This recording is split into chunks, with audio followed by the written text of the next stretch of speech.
Boa noite, meus queridos alunos. Vamos aí para mais uma aula. Eu sou o professor Pedro. Para quem acompanhou a monitoria de física, resolvi, se eu não me engano, 5 ou 6 exercícios daquela listinha.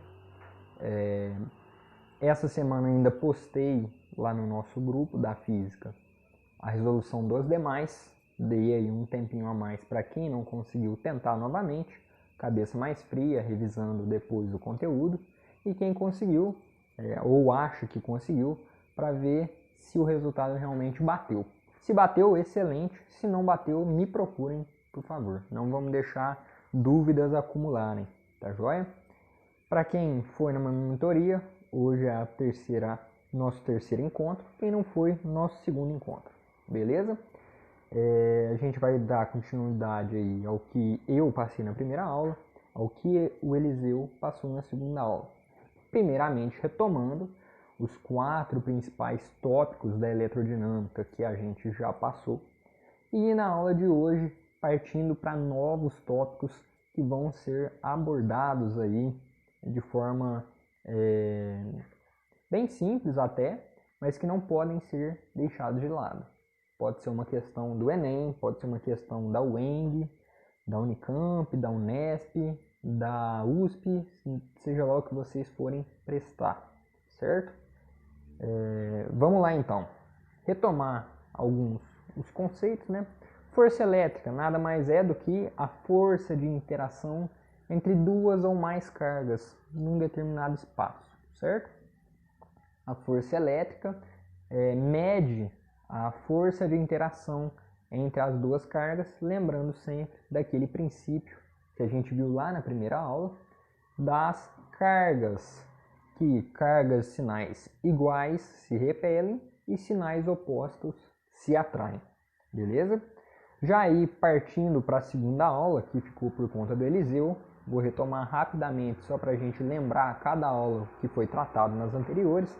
O campo elétrico nada mais é do que uma região, uma perturbação no espaço que uma única carga causa. De grosso modo dizendo, seria a área de abrangência, a região que aquela carga consegue deixar rastros no espaço. Ou seja, qualquer outra carga que se aproxime suficientemente daquela região pode perceber a influência do campo elétrico gerado pela carga inicial, certo?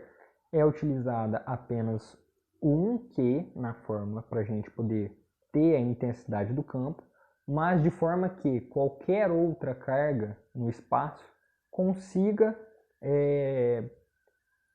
entre aspas, grosso modo dizendo, sentir a presença da outra, a percepção dos efeitos daquela carga. Certo? Energia potencial elétrica, como o Eliseu deu perfeitamente o exemplo, é uma energia acumulada naquela carga, certo? Porque se existe uma força de atração ou repulsão, se a carga não se move, ela concentra energia. E essa energia, pelo teorema da energia cinética, pode ser convertido em velocidade ou em trabalho, certo? E, para finalizar, o potencial elétrico. Importantíssimo esse conceito para a gente poder dar continuidade na matéria, que vai vir a parte mais para frente. Se a gente não conseguir fechar nessa aula, provavelmente na outra, o Eliseu deve dar uma fechada no conteúdo de eletrodinâmica e a gente começa, eletrostática, perdão, e a gente começa já eletrodinâmica, tá joia? Potencial nada mais é do que a quantidade de energia no espaço, na região, por carga que há naquele espaço, certo? Lembrando sempre, o potencial elétrico, ele é importante, o conceito dele, porque a diferença de potencial entre dois pontos é o que faz existir o movimento, a movimentação, a transferência de cargas, íons, o que quer que seja, certo? Então, o potencial elétrico mede a quantidade de energia acumulada na região, no espaço dado, por unidade de carga. Não é à toa que a gente viu, né, que o Eliseu mostrou, que o potencial elétrico pode ser dado, um dos meios de calcular, é a energia potencial elétrica por carga elétrica, certo? Importantíssimo, galera. E aí, começando já a matéria da aulinha de hoje, eu vou passar um conceito bem simples, mas importante de saber, que se trata do campo elétrico nulo. O que seria, galera? Vamos pensar em termos apenas de duas cargas. Duas cargas, se o campo elétrico, grandeza campo, ela é uma grandeza vetorial, quer dizer que ela tem um módulo, uma direção e um sentido. O módulo seria a intensidade, o valor numérico, né? A direção em que representação do espaço pode ser dada, né? E o sentido dela. A gente pode associar a uma rosa dos ventos, como a direção, por exemplo, na horizontal, na vertical, na diagonal, inclinado a tantos graus. E a gente pode dizer de baixo para cima, de cima para baixo, da esquerda para a direita, da direita para a esquerda, e assim conforme for necessário, certo? Então, para a gente entender essa parte de campo elétrico nulo, o que significa? Duas cargas no espaço vão ter o vetor campo elétrico, certo? Dado uma representação, vamos pensar nas linhas de força, certo? A linha de força de uma carga em relação à outra, considerando o vetor campo elétrico, dependendo da posição de uma para com a outra, esse vetor pode se anular. Ao exemplo aqui que a gente tem. Vamos lá, vou ler a definição para a gente poder entender melhor e eu já explico isso porque tem um esqueminha muito legal no próximo slide. Então, o campo elétrico nulo é uma região no espaço que a intensidade do campo elétrico entre as cargas possui módulos iguais e sentidos opostos. Ou seja, quando a gente fizer a soma vetorial desses dois vetores, certo? Os vetores campo elétrico, a soma resulta em zero. Por quê? Porque eles estão em sentidos opostos. Então a soma vetorial é nula. Para cargas sinais iguais, o vetor campo elétrico será nulo entre as cargas. Se as cargas possuírem o mesmo valor em módulo, o campo elétrico será nulo no ponto médio. Ou seja, duas cargas de mesmo sinal e mesmo valor em módulo de cargas, a região do campo elétrico nulo vai ser exatamente o ponto médio entre essas duas cargas. O Eliseu mostrou, que eu vi a aula dele, a respeito das linhas de força. Se vocês repararam bem aquelas imagens, em duas cargas positivas, as linhas de força partem das positivas. Só que partindo dela, as linhas de força não se cruzam, certo? E elas nem sequer tangenciam uma a outra.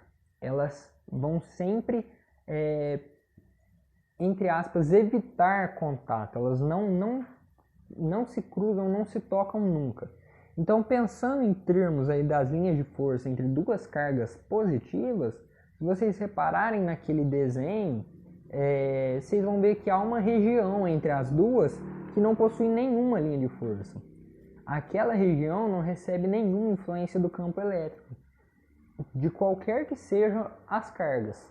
A gente está se tratando de duas, qualquer que seja uma ou outra, não vai ter influência, não vai fazer influência naquela região do espaço, porque o campo elétrico entre elas é nulo, certo?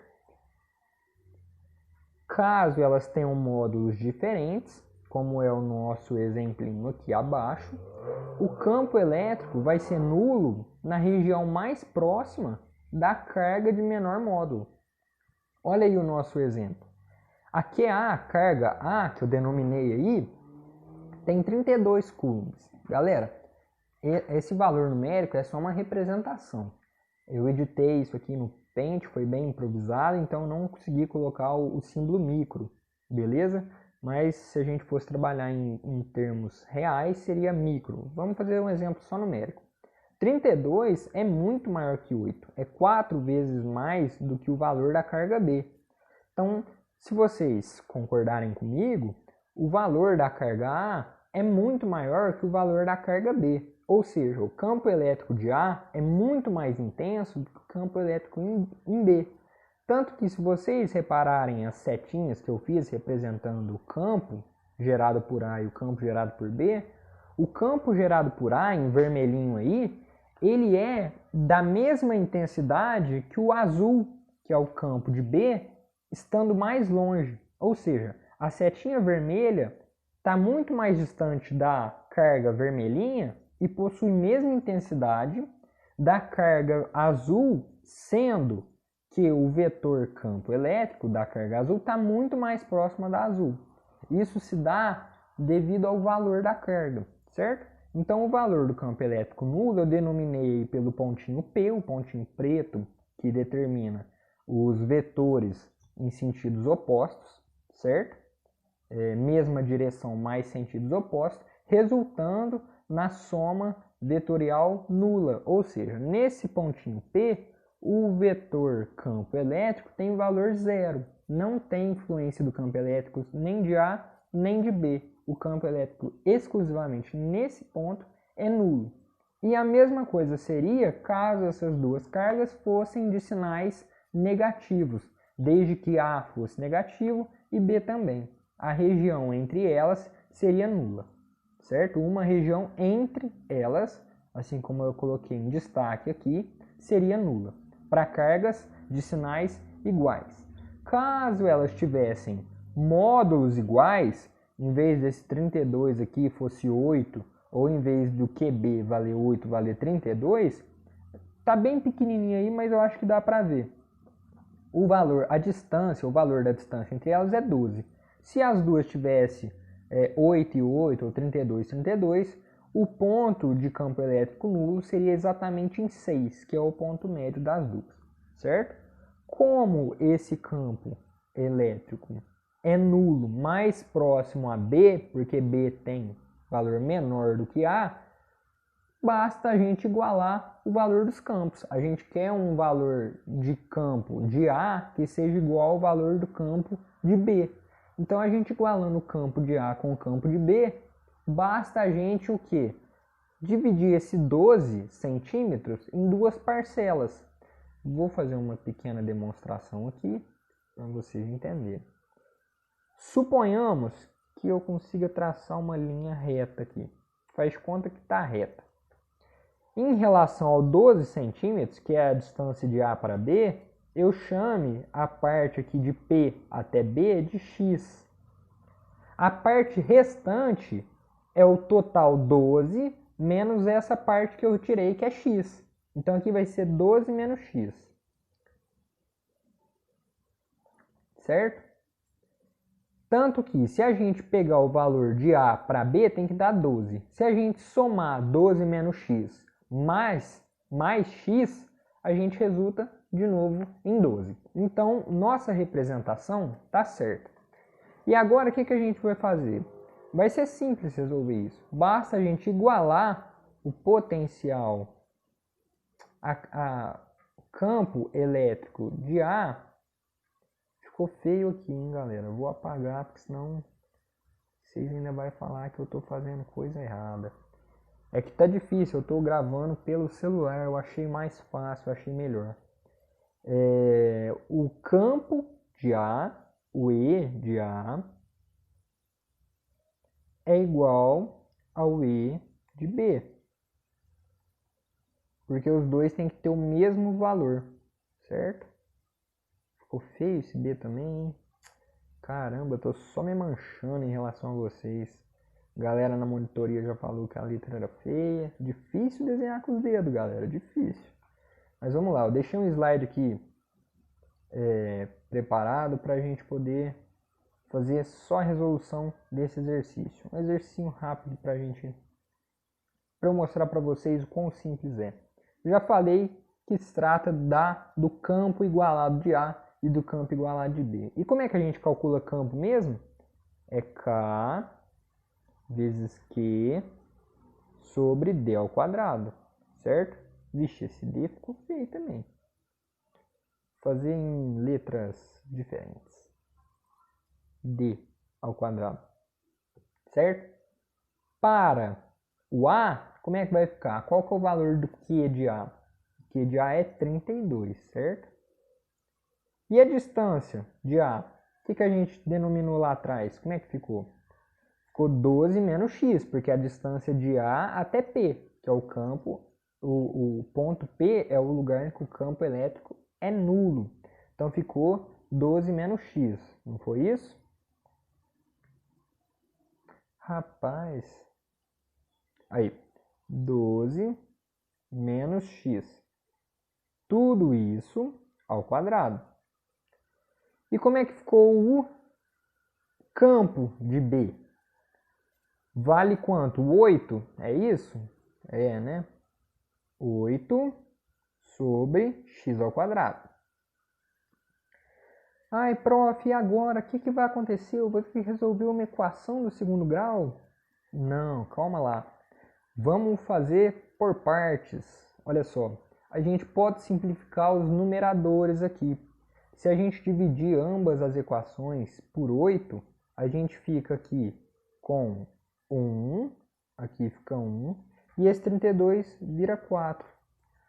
Ai, prof, mas isso não me ajudou em nada, e eu ainda vou cair numa equação de segundo grau se eu desenvolver esse binômio perfeito aqui, esse quadrado perfeito, certo? Não, não vai, e eu vou te dizer o porquê. A gente vai fazer para resolver isso é extrair a raiz de cada um dos dois. Tem uma propriedade matemática muito usual, muito boa, que vai nos ajudar bastante agora. E quando a gente extrai raiz de uma fração, x e y, é a mesma coisa de extrair a raiz de x sobre a raiz de y, beleza? E aí a gente consegue fazer isso tanto do lado esquerdo da nossa igualdade, quanto do lado direito, porque ambos são o quê? Raízes perfeitas, com valores numéricos inteiros, certo? Vou apagar tudo, galera. E a gente vai pegar só do nosso finalzinho.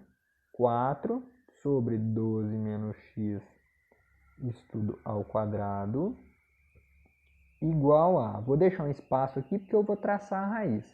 Galera, me perdoa mesmo a letra porque eu estou desenhando com a ponta do dedo. Não é fácil, hein? 1 sobre x ao quadrado. E a gente vai aplicar aquela propriedade que eu falei, da raiz. Extrai a raiz na fração toda. Só que, como eu disse, extrair a raiz da fração toda é a mesma coisa de extrair a raiz do numerador depois do numerador. Quando a gente tem raiz de 4, costuma dar 2. Então, 2. E 12 menos x ao quadrado, esse quadrado sai da raiz. Então, fica só 12 menos x. Raiz de 1 é 1 e a raiz de x ao quadrado é x.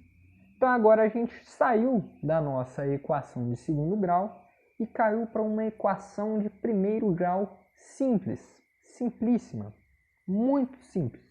Basta o que? A gente multiplicar cruzada agora. E como é que vai ficar? Vou apagar a parte de cima para a gente poder resolver isso rapidamente aqui e já encerrar, partir para o próximo exemplo.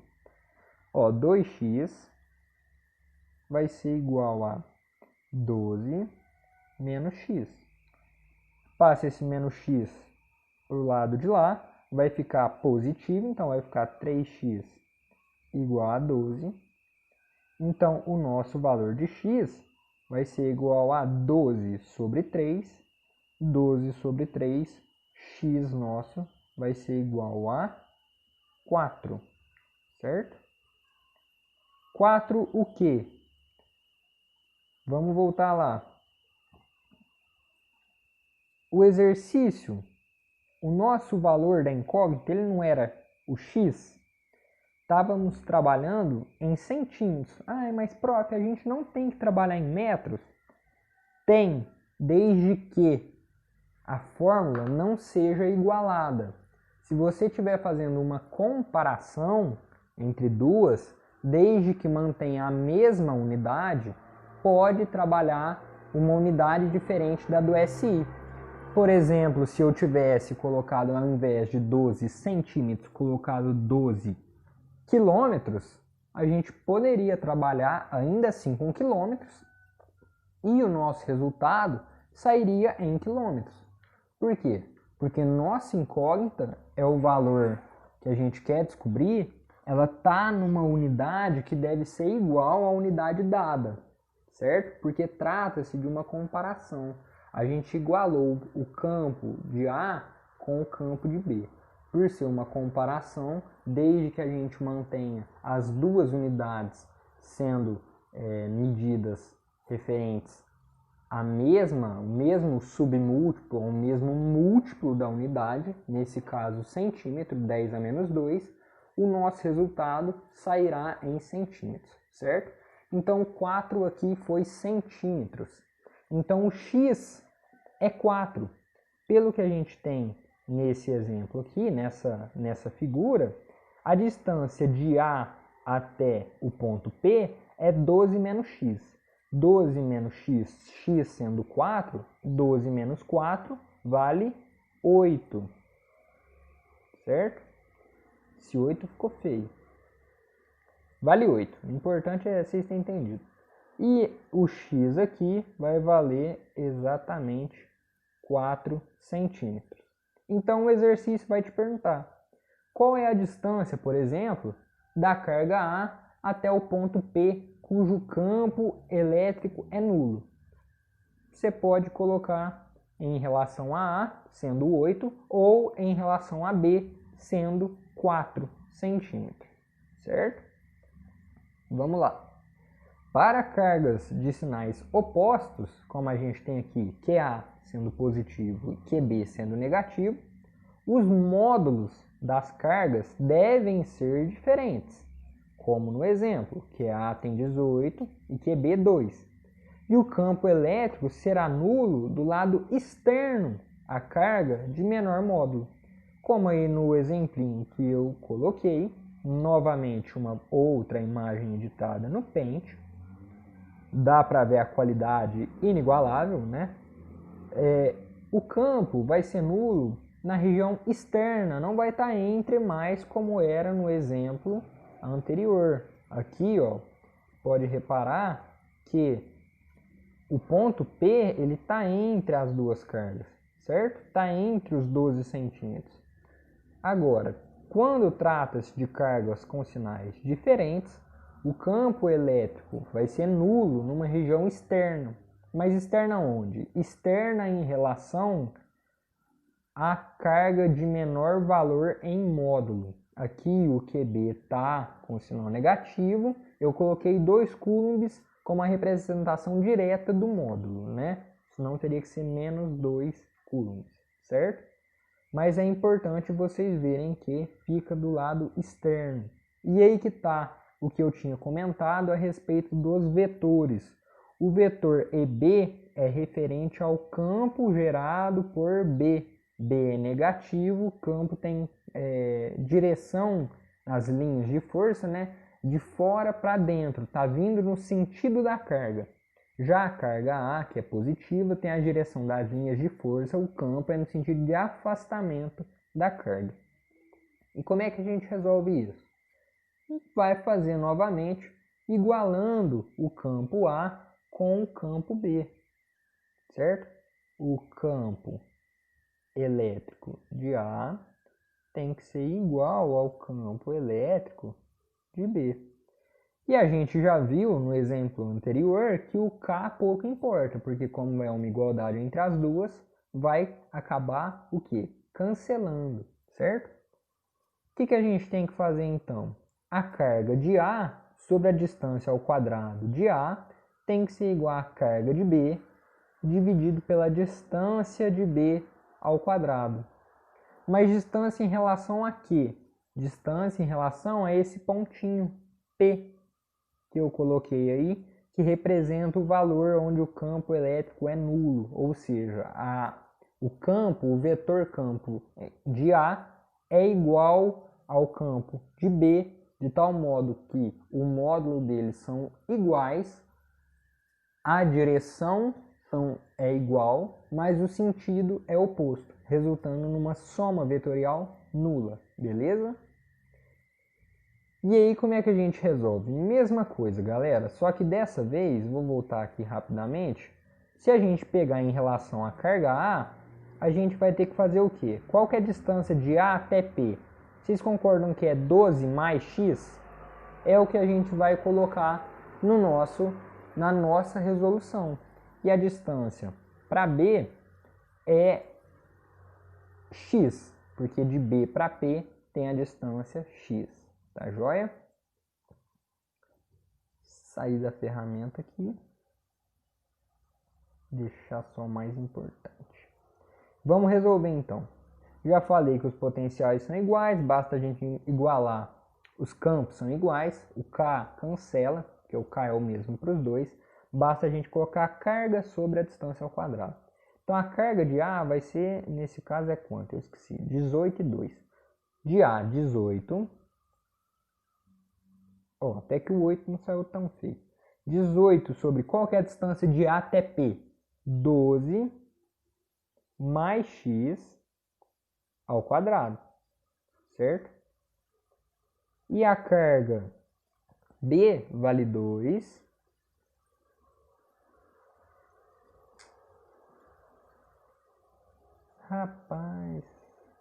2 sobre X ao quadrado, que é a distância de B até P, certo? O que a gente vai fazer? Vai pegar e dividir ambos por 2, aqui sobra 9 e aqui sobra 1.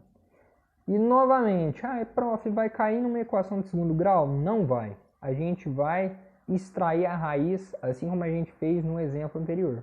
Extraindo a raiz da primeira fração e da segunda fração já simplificados, o resultado vai ficar 3 sobre 12 mais x igual a 1 sobre x. E aí basta multiplicar cruzado que a gente consegue o nosso resultado que a gente espera de x ou de 12 mais x se for em relação a A, certo? Então, ó, 3x é igual a 12 mais x vezes 1, 12 mais x. Passo o x para lá ficando negativo, 2x é igual a 12, x é igual a 6. Novamente 6, o que? Centímetros, porque a unidade que ele deu foi centímetros. Então a distância de QB até P vai ser 6. E a distância de QA até P vai ser 12 mais x, 12 mais 6 é 18, certo? Resolvemos. Tá, aqui galera, não sei o que aconteceu, montei o slide, vou até conferir depois, mas essa formulinha era para estar aparecendo para vocês. Eu tinha colocado com todo capricho aí a dedução de uma fórmula que a gente viu anteriormente, certo? Dedução da fórmula que fazia a gente calcular a quantidade de carga final em corpos que foram eletrizados por contato de tamanhos diferentes. Até que eu comentei, a gente fez exercício na monitoria, de que a carga final ia ser diretamente proporcional ao valor do raio, certo? E não sei por que a formulinha não está aparecendo, tá? Mas eu vou explicar rapidamente e eu espero que no slide depois que eu envie ele para vocês apareça, porque aqui no meu notebook tá aparecendo, mas aqui na apresentação que eu tô gravando não tá. Então, em todo caso, me perdoem, mas eu vou desenhar. Aqui é VA igual a VB.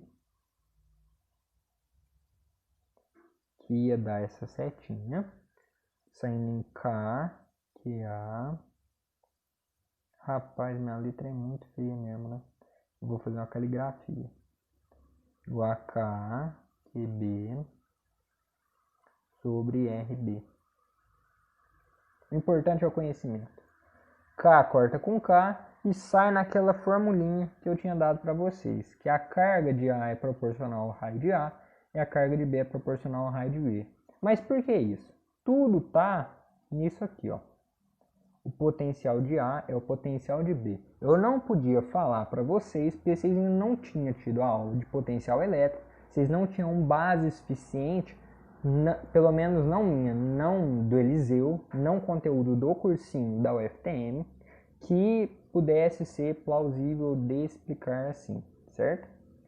Então, o que acontece? Essa formulinha que eu tinha passado para vocês só existe por quê? Porque no processo de eletrização, por contato com esferas de raio diferentes, a razão pelo qual podemos calcular os valores finais de carga em cada uma das esferas dá-se pelo conceito de potencial elétrico. Quando atingido o equilíbrio eletrostático, significa que os potenciais entre os corpos são iguais.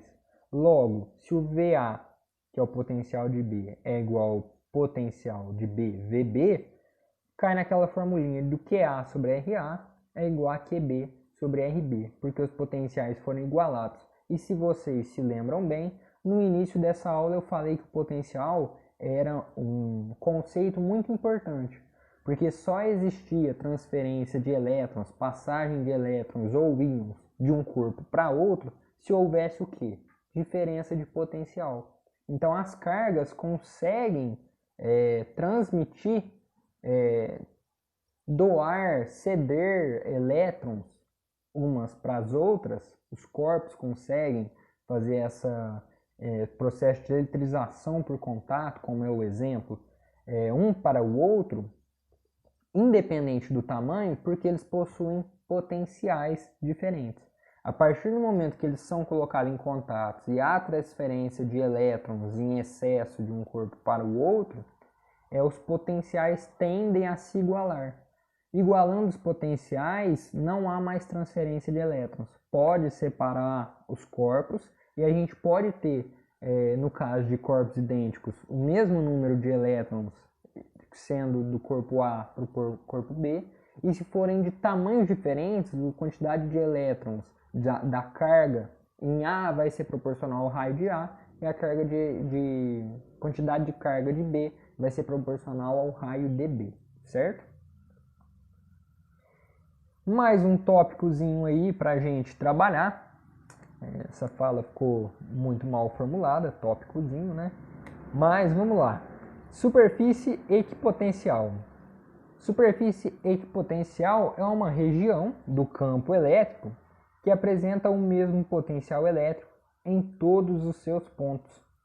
As equipotenciais são sempre perpendiculares às linhas de força do campo, beleza?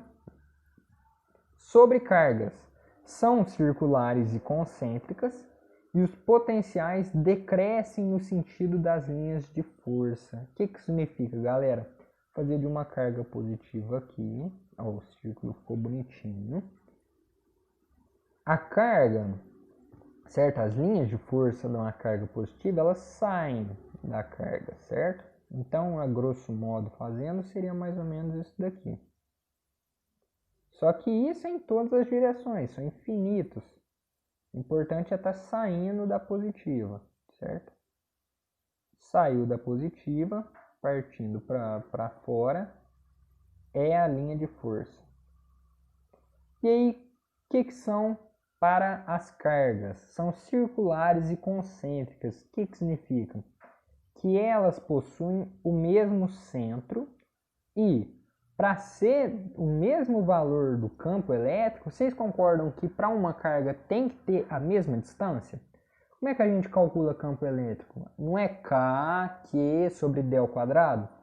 Esse D ao quadrado, para ter um campo igual ao outro, o D tem que ser o mesmo, sobre uma única carga.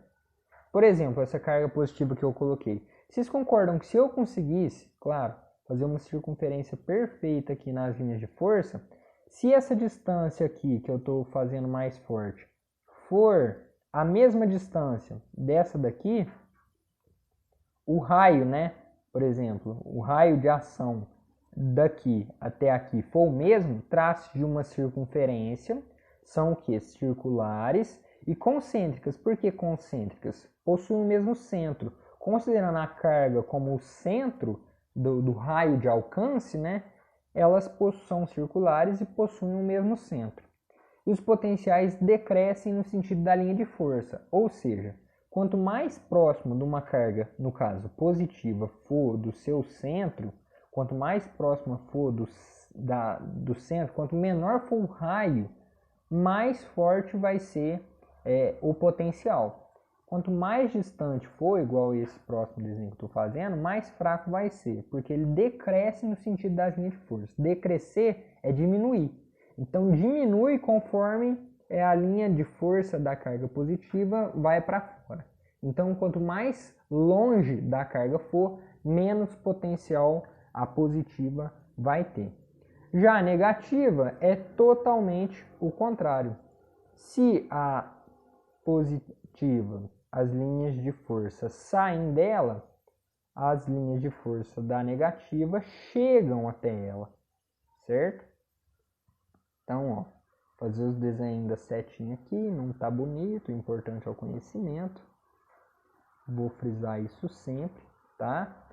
Que a gente trabalha no improviso, passando tinta em cima das letras, normal. E o que acontece? Para ter o mesmo potencial, se é uma superfície equipotencial, tem que ter a mesma o quê? Distância. Se tem a mesma distância, pensem bem lá na matemática, lá na geometria. Qual é a única forma geométrica que todo o perímetro tem a mesma distância até o seu centro? É a circunferência, certo? Então, se eu conseguisse traçar uma circunferência perfeita aqui, teoricamente, esse ponto aqui tem o mesmo raio de qualquer outro ponto sobre essa circunferência, certo? Então, teoricamente, o potencial seria o mesmo, tá joia? Então, é circular sobre uma carga e concêntrica porque todos os superfícies equipotenciais, independentes da distância, vão ter o mesmo centro, certo? São circulares e concêntricas. E no caso, o potencial decresce no sentido das linhas de força, ou seja, eles diminuem no sentido da linha. O que isso quer dizer? A gente viu para positiva, que quanto mais longe tivesse, mais fraco ia ser. Aqui é totalmente o contrário. Quanto mais longe, mais forte é. Porque se ela decresce no sentido das linhas, quanto mais próximo, a linha não traz para dentro da carga negativa, então quanto mais próximo tiver da carga, quanto menor for o raio de ação, mais fraco é. E quanto mais longe for, como exemplo aqui, essas últimas circunferências que eu fiz, ó, quase saiu perfeito uma sobre a outra, mais forte vai ser o potencial, certo? Ficou bem feio, mas o importante é sempre o conhecimento. Sobre cargas, no campo elétrico uniforme, no seu, como é que fica? Vocês devem ter visto, com certeza viram com Eliseu, porque eu acompanhei a aula dele, que o campo elétrico uniforme pode ser dado por duas barras eletrificadas de sinais opostos, de tal modo que estejam colocadas paralelas entre si, certo? Dessa forma.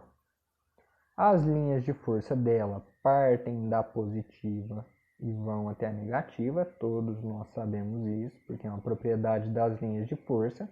Elas partem da positiva e a negativa as recebe. Então, eu estou desenhando o sentido dessas linhas de força, certo? No campo elétrico uniforme, como que a gente acha a superfície equipotencial? Aquelas propriedades que a gente viu eram sob cargas, certo? Por isso elas eram circulares e concêntricas. Aqui, nesse caso do campo elétrico uniforme, ela vai ser nada mais, nada menos do que uma reta, certo? Então, esse ponto aqui, ela vai ter, por exemplo, 100 volts. Vamos colocar aí, 100 volts. Se eu traçar uma outra linha do lado de cá, certo? Ela vai ter outro potencial, 70 volts, por exemplo.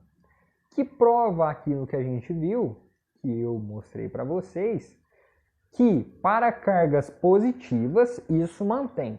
Para cargas positivas, quanto mais próximo tiver dela, maior vai ser o potencial.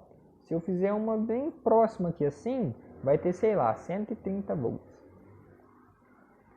Essa daqui do meio tem 100 e a mais distante dela tem 70, certo? O que prova também a relação para as cargas negativas. Aqui trata-se de uma placa, mas com a carga negativa. Quanto mais próximo dela, mais fraco é o potencial. Quanto mais distante dela, igual essa linha aqui de 130, maior é o potencial, certo? E importante, qualquer ponto dessa linha, seja aqui, seja aqui, seja aqui, vai ter o mesmo potencial de 100. Se for nessa outra linha aqui, mesmo potencial, 130. Nessa última linha aqui, mesmo potencial de 70. Claro, os valores são só um exemplo, são só exemplos para vocês entenderem o conceito, certo? Pode ser qualquer valor. O importante é vocês terem entendido como funciona as superfícies equipotenciais no campo elétrico uniforme. Tá joia? Galera, qualquer dúvida, a monitoria está aí. Semana que vem, se Deus quiser, nos encontraremos. Tá joia? E se a dúvida surgir antes, podem perguntar no meu privado, no meu WhatsApp. Eu sei que o desenho aqui não é o ideal, não é o mais bonito, mas eu estou tentando utilizar as melhores ferramentas. Eu ainda não aprendi a usar aquele que o Eliseu utilizou e ficou excepcional, ficou extremamente didático. Eu estou tentando aprender, pegando uns videozinhos no YouTube e com calma eu chego lá e a gente vai melhorando nossas aulas, beleza? Mas o importante aqui é o conhecimento que eu quero passar para vocês. E eu não tô falando isso brincando, tá? Enfim, vamos lá. Caramba, minhas equações não saíram nenhuma aqui, hein? Chateado com isso. Coloquei tanta equação. Rapaz. Galera, eu vou disponibilizar o slide para vocês depois. Vocês vão ver o que eu vou estar comentando agora, já que a gente não tem as equações que eu coloquei.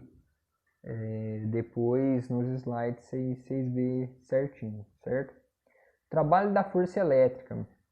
Quando uma carga elétrica qualquer, se desloca-se entre dois pontos do campo elétrico, a força elétrica que atua sobre a carga realiza trabalho. Trabalho da força elétrica, certo? Galera, tinha comentado antes com vocês a parte lá de energia potencial elétrica. Falei do teorema da energia cinética. O Eliseu comentou que pode ser convertido em... A velocidade acumulada é a forma de energia, né? E que pode ser convertida em trabalho. É o que prega o teorema da energia cinética, que vocês vão ver muito provavelmente daqui a uns dias lá na mecânica. Então a diferença de energia de A menos energia potencial elétrica de B, duas cargas, né? Se for deslocado, resulta num trabalho da força elétrica, certo? Só, galera, que se vocês lembrarem, você é obrigado a utilizar aqui mais uma vez o lápis, que o Eliseu mostrou para vocês que o potencial, o potencial pode ser calculado por energia potencial elétrica dividido por uma carga, certo? Então, o que é a variação de energia? Se a carga é um valor constante e a gente só está mudando ela de lugar, o que vai mudar nesse deslocamento é o potencial. Então, a variação de energia vai resultar o quê? Na variação de potencial elétrico. E a gente pode representar isso como o delta V. Não ligou de novo. Delta V Q, se eu passar esse Q multiplicando aqui, certo? Variação do potencial vezes a carga nos resulta na variação de energia potencial elétrica. Só que de acordo com o teorema da energia cinética, a variação de energia é o trabalho, certo? Então, o trabalho da força elétrica, letra grega tal, pode ser dado por Q variação de potencial. Potencial o quê? Potencial de A para B. Se eu desloquei a carga do ponto A para o ponto B, no ponto A ela tem um potencial, no ponto B ela tem outro potencial. Então, o trabalho, a variação da energia elétrica dessa carga vai ser dado por o trabalho que multiplica VA menos VB. É isso que era para estar escrito nesses interrogações aqui, certo? No slide, quando eu mandar para vocês, vai aparecer certinho, espero que fique mais claro, tá joia? Me perdoa, galera. Então, se a gente tem o trabalho como sendo Q vezes VA menos VB,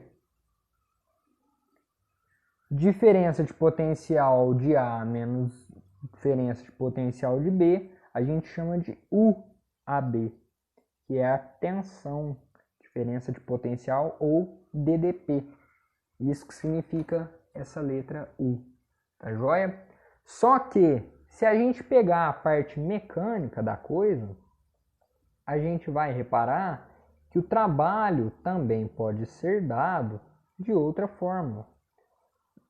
O trabalho ele é dado por força vezes distância vezes o cosseno do ângulo. Cosseno. Deixa eu escrever cosseno aqui. Cosseno de θ. Foi o melhor que deu para sair, galera. Seria essa formulinha 2 aqui. O trabalho é força vezes distância e cosseno de θ. Só que, galera, no campo elétrico uniforme, qualquer que seja a carga, vai ter suas linhas de força num ângulo zero. Certo? A força, o trabalho da força elétrica no campo elétrico uniforme tem uma angulação em relação às linhas de força igual a zero. Cosseno de zero, se vocês lembrarem do ciclo trigonométrico, vai ser 1. Então a gente pode simplesmente descartar esse cosseno. Vai ficar trabalho é igual a força vezes distância. Certo? Só que, se a gente igualar o que a gente achou, como que vai ficar? Primeiro, antes de tudo, qual a outra forma da gente calcular o campo elétrico? Tá escritinho aqui, ó. Era para ser essa daqui. Certo? Campo elétrico pode ser calculado pela força elétrica dividida pela carga. Certo? Então, se eu quiser só a força elétrica, basta multiplicar o campo pela carga. tá? Vamos lá, foi um conceito importante. Agora, se a gente quiser igualar os dois, como que fica? Trabalho tem que ser igual a trabalho. Então, força vezes distância tem que ser igual a Q VA menos VB. Só que aí que tá, força elétrica. A gente não calcula por E vezes Q? Então vai ficar E vezes Q vezes D é igual a Q VA menos VB.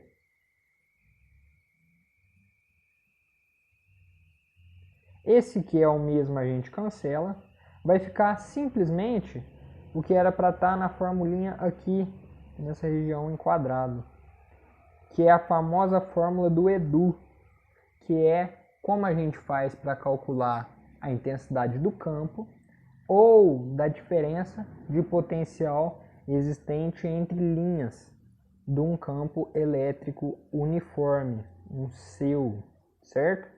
Resumindo, galera, a fórmula do Edu, que é o campo vezes a distância entre as linhas do campo elétrico uniforme, resulta na diferença de potencial entre essas duas linhas, que seria o deslocamento da carga.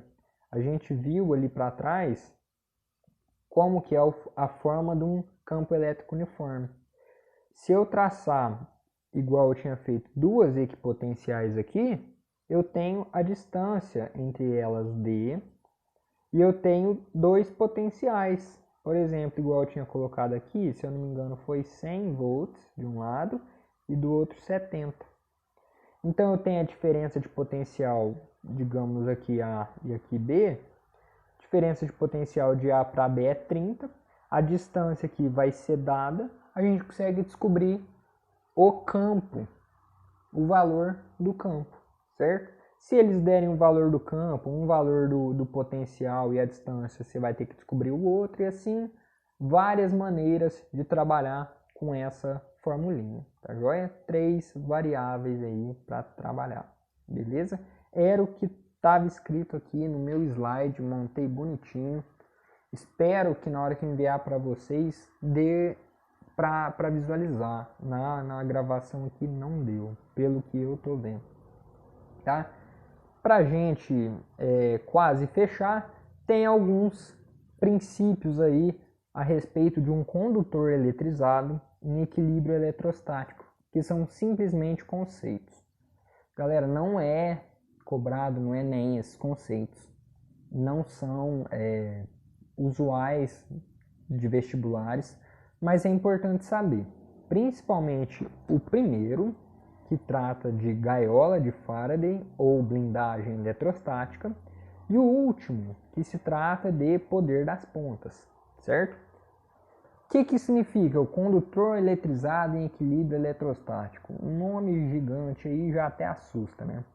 Galera, condutor é aquele que tem facilidade de transmitir, de fazer transporte de íons, elétrons, né?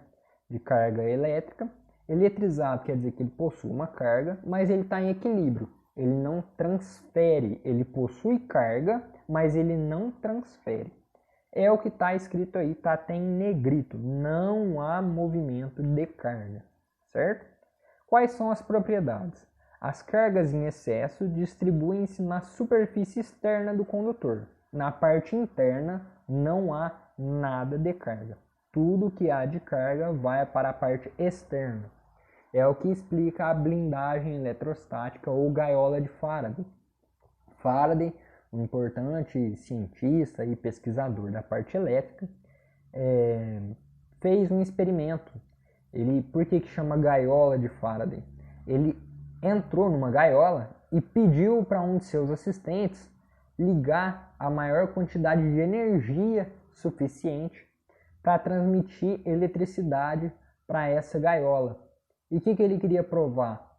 Que a carga elétrica em excesso, toda a corrente, toda a energia, tudo que estava passando pela gaiola ficava simplesmente na superfície externa. Na parte interna que ele se encontrava, ele não sofreu nenhum dano, ele não teve passagem de corrente, não teve nada relacionado aos efeitos de carga elétrica no corpo humano.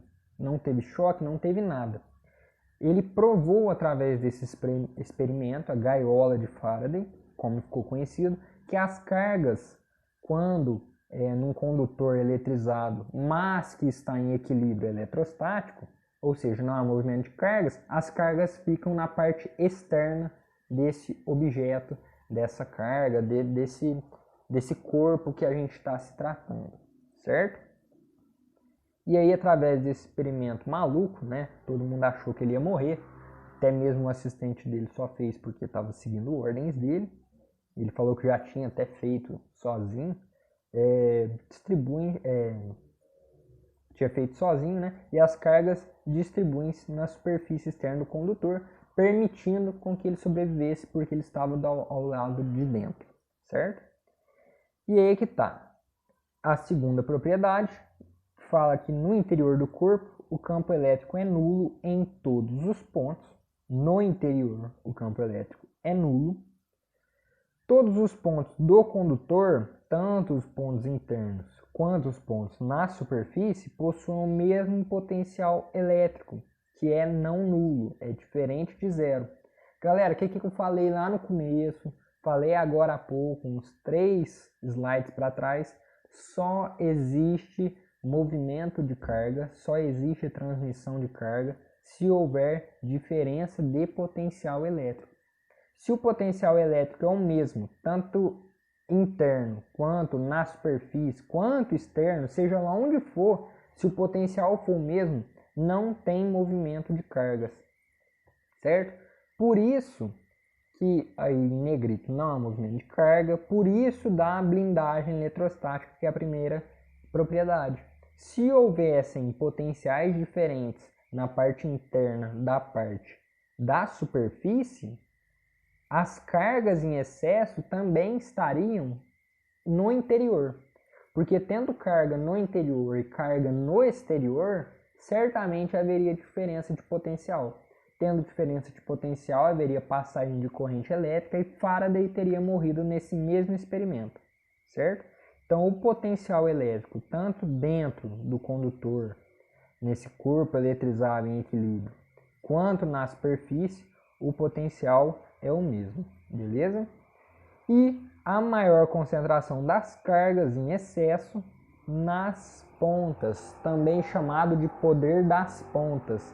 Isso explica, galera, o funcionamento de um para-raio.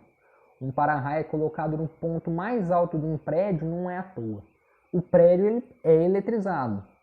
Em dias de chuva, ele é eletrizado naturalmente.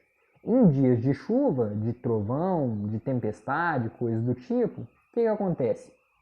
Essas cargas, elas ficam polarizadas, como a gente viu nos processos de eletrização. A atmosfera terrestre puxa as cargas para as pontas. Nesse caso, as cargas em excesso vão para as pontas. E a Terra, ao mesmo tempo, atrai um pouco de carga para ela. Então fica polarizado. Estando polarizado, quando cai um raio, quando cai alguma descarga elétrica, para evitar que atinja as paredes do edifício, para evitar que atinja partes da casa, que estrague aparelhos, ele vai diretamente pro para-raios, porque o para-raios é colocado no ponto mais alto do edifício, da casa, seja lá o que for, porque as cargas em excesso vão para as pontas, e o raio, quando ele cai, ele é atraído para essa região que tem mais carga, certo? Tem cargas em excesso, é uma descarga elétrica vindo da atmosfera, ela precisa encontrar alguma região da Terra para descarregar essa carga, ela encontra uma região que possui também carga, né, o para-raio, que está ali concentrada, o para-raio absorve essas cargas da descarga elétrica, do raio, da tempestade que está acontecendo, e joga diretamente para a Terra. Então todo o para-raio ele é ligado a um fio terra, porque o fio terra descarrega toda a carga elétrica na superfície terrestre, porque a superfície terrestre aguenta sem maiores danos a quantidade descarregada numa descarga elétrica, quantidade de carga numa descarga elétrica. Já os nossos aparelhos eletrodomésticos, edifícios, dependendo do material que ele é feito, ele pode romper, destruir aparelhos eletrodomésticos que estão ligados na rede elétrica, né? Então causa aí um certo prejuízo, certo? Isso aí é chamado de poder das pontas. E para finalizar, a gente vai falar de capacitores. Capacitores nada mais são do que um dispositivo elétrico que destina a armazenar energia elétrica, certo? Capacitor, galera, muitos de vocês não devem saber, mas está presente no nosso dia a dia de forma inigualável. Ao usar o celular, você está usando a espécie de um capacitor. Vocês sabem que a bateria do celular ela é recarregável, tudo mais, a gente coloca para carregar, só que dentro uma parte da bateria ela é composta por capacitor. Porque quando seu celular está no modo de espera, quando ele está desligado, a tela está bloqueada, não há a menor utilização da tela em termos de luminosidade. O celular está funcionando, está gastando bateria enquanto a tela está desligada. Mas enquanto a tela estiver ligada, você está usando a espécie de um capacitor. Existem aí alguns capacitores que têm capacidade maior de armazenar energia, que são chamados supercapacitores. Eles armazenam quantidades enormes de energia. Então, se o celular está bloqueado e você dá um toque na tela dele, no botão de liga e desliga, você vai reparar que, se for tiver programado para isso, ele vai acender por um tempo e depois desse tempo ele apaga novamente. O que aconteceu aí? Quando você deu um toque, você demonstrou ao celular que você provavelmente ia fazer um uso. Seja lá para olhar as horas, para desbloquear e entrar em algum aplicativo, alguma coisa. O celular recebeu essa informação e acionou o capacitor que tem dentro dele. E esse capacitor ele é um dispositivo destinado a armazenar energia. Quando ele foi acionado, ele liberou essa energia para que a tela do seu celular pudesse fornecer luminosidade para que você pudesse enxergar, certo? Então, todo o tempo que a tela do seu celular estiver ligada, o supercapacitor vai estar fornecendo energia a todo momento e constantemente para o seu celular. A partir do momento que você bloqueia a tela ou que o tempo dele de espera acaba, o capacitor é, entre aspas, desligado, ele não é mais útil, ele é desligado e aí ele utiliza a energia da bateria que você carregou à noite para poder alimentar o capacitor novamente. Por isso que, quando a tela está ligada do celular, ele gasta mais bateria. Quanto mais tempo você permanecer com a tela ligada, mais bateria você vai gastar. Você está utilizando a energia do capacitor. E quem está alimentando essa energia é a bateria. É um conjunto, certo? Então, quando você carrega o seu celular à noite, você não está carregando exclusivamente a bateria. Você está fornecendo energia para a bateria consegue armazenar parte dessa energia, mas a função dela é fornecer essa energia para o capacitor. Para quando for útil, quando você utilizar o seu celular, ligar a tela e ficar conectado, assistir sua aula online, entrar, não sei, na sua galeria, tirar uma foto, qualquer coisa que seja que utilize o celular, quem vai fornecer a energia suficiente para ligar a tela e fornecer luminosidade vai ser o capacitor. Mais uma vez aí, a equaçãozinha não saiu, né? Vou ter que desenhar aqui. Capacitor é esse dispositivo que eu comentei. E para a gente calcular a sua chamada de capacitância é uma letra C, certo? E ela pode ser calculada dividindo a quantidade de carga que tem sobre a tensão, certo? A diferença de potencial, tensão, DDP, certo? Então, C representa a capacitância em coulombs por volts, ou esse F maiúsculo que é chamado de Farad, certo? Em homenagem lá ao cientista que estudou muito a parte elétrica que eu comentei na gaiola de Faraday, deu o nome de Farad, F-A-R-A-D, Farad, com D mudo, né? Em homenagem a esse cientista, que é a quantidade de carga em coulombs, que a gente viu lá atrás, e U é a diferença de potencial, esse potencial dado em volts, letra V, certo? E a capacitância é uma unidade constante, logo a quantidade de carga Q e a tensão U é o que variam diretamente proporcional entre si. Como aqui a gente pode ver C é igual a Q sobre U, né? A gente tem que se o C é constante, para manter constante a gente tem que aumentar ou diminuir Q e U. A gente ou aumenta ambos ou diminui ambos na mesma proporção. Por isso que eles são diretamente proporcionais entre si, carga e tensão, certo? Para cálculo da energia armazenada em um capacitor, as equações estavam aí, mas não sei por que desapareceu. Vou desenhar aqui também e a gente já finaliza nossa aula. Por hoje já está chegando aí quase 1h10, não é o tempo que eu tinha planejado, mas importante isso, galera. Conteúdo aí que daria em 2 aulas, estou passando em uma só. A energia de um capacitor pode ser dada por Q vezes U sobre 2, ou por C vezes U ao quadrado sobre 2, ou por Q ao quadrado sobre 2C. Todas essas três formulinhas, né, se a gente for separar aí, dá para calcular a energia dentro de um capacitor, dependendo dos dados que eles te dão. Se te der somente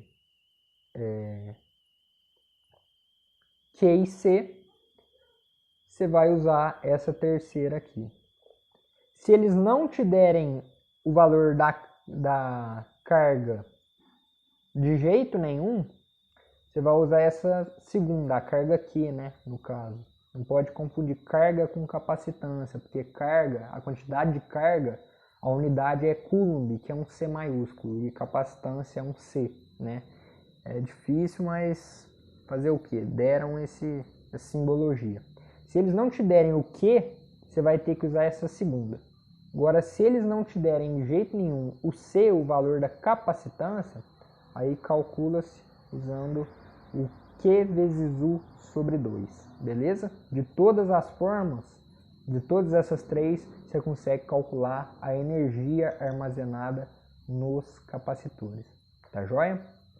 Gente, por hoje era só, igual eu falei, já até passou, né, do tempo que eu tinha planejado, não queria que se estendesse mais do que em torno de 1 hora. Eu acho que 1 hora de aula de física por slide já é maçante, mas eu espero que tenha sido proveitosa, que vocês possam ter entendido, né? Me perdoem aí todos os imprevistos que aconteceu ao longo desses slides, como não ter saído das fórmulas. Eu preparei aqui com muita dedicação e carinho, mas não sei o que aconteceu, que às vezes corrompeu o arquivo e não pôde sair o que eu tinha planejado. Mas eu espero que tenha dado para entender. Me perdoem a bagunça, a letra, né? Como eu disse, não é fácil ficar desenhando com a ponta do dedo, não estou acostumado com isso. Estou aprendendo a utilizar o programa do Eliseu.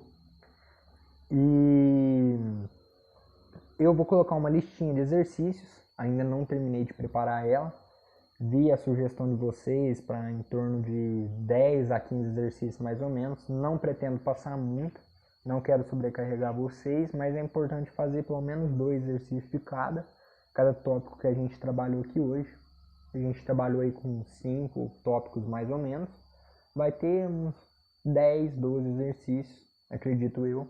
Estou acabando de montar aqui, provavelmente quinta-feira à noite já esteja no Drive, tá?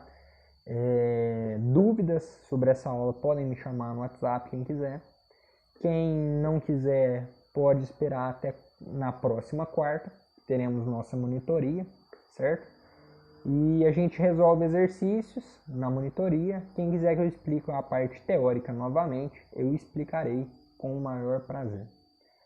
Galera, boa noite para vocês. Fiquem em paz, bons estudos e até semana que vem para quem vier no plantão. E para quem não tiver com dúvida, quem não quiser acompanhar minha monitoria, até daqui 3 ou 4 semanas, eu acho. Até mais. Um abraço.